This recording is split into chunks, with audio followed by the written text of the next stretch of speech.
real. He's f***ing real. An abandoned spinach canning factory at the docks is home to the Slayer Man urban legend, a violent sailor who kills anyone who dares to enter. With the factory earmarked for development, a group of student filmmakers spend the night hoping to catch a glimpse of the Sailor Man and end up getting a lot more than they bargained for. This is both a easy and a tough movie to review. Now, it's easy in the fact that everyone is quickly going to write it off as one of those cash grab public domain slasher flicks, and that's perfectly understandable. But it's also tough in the fact that if you semi-enjoyed the film, such as myself, justifying why you should watch it is a little bit difficult.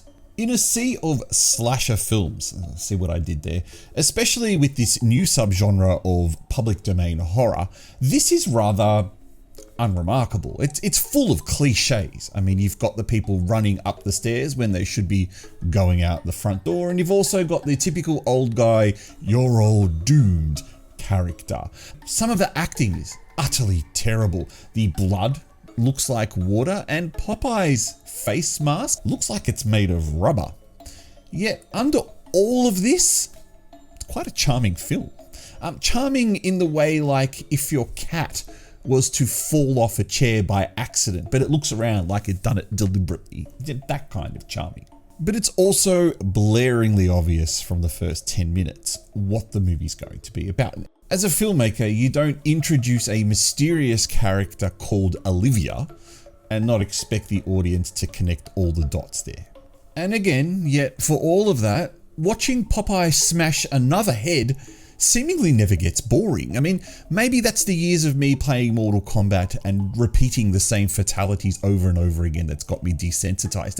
And speaking of Mortal Kombat, there's a nice little nod, albeit probably quite accidental, to a Quan Chi fatality from Mortal Kombat 4. It's kind of hilarious to watch it on the big screen, as was watching the character of Lisa's death. Now that is the pure definition of madness. Doing the same thing another character did, yet somehow expecting a different result. Although to me, the most boring part of the movie was the end, and that's because that's where all my assumptions about the film ended up coming true, and that kind of leaves the filmmaker in between a bit of a rock and a hard place. They had to come up with some kind of backstory for Popeye, and they took the most obvious route, I think. But from the looks of all those other Popeye movies that are out there, this one at least seems to try and stay as close to the Popeye lore as they can. Although time will tell when we can finally see those other movies. You know what, I've got to say, at least the story in this movie isn't as stupid and pointless as that Piglet film. Now, using my patent pending ghost rating, which stands for great horror or stupid trash, unfortunately only 2 ghosts will be awarded for this film. And it's really just because of the very predictable ending. You know, the filmmaker is kind of damned if they do, and they're kind of damned if they don't. But I still think this is a very commendable effort. I still think there's a lot of fun to be had watching this movie. It's a Friday night popcorn film when you've got something that you really want to watch that you just want to sit there and kind of take the mickey out of. This is that movie. High death count, lots of gore even though it's watery, bad cheesy acting. It's an 80s slasher film with Popeye.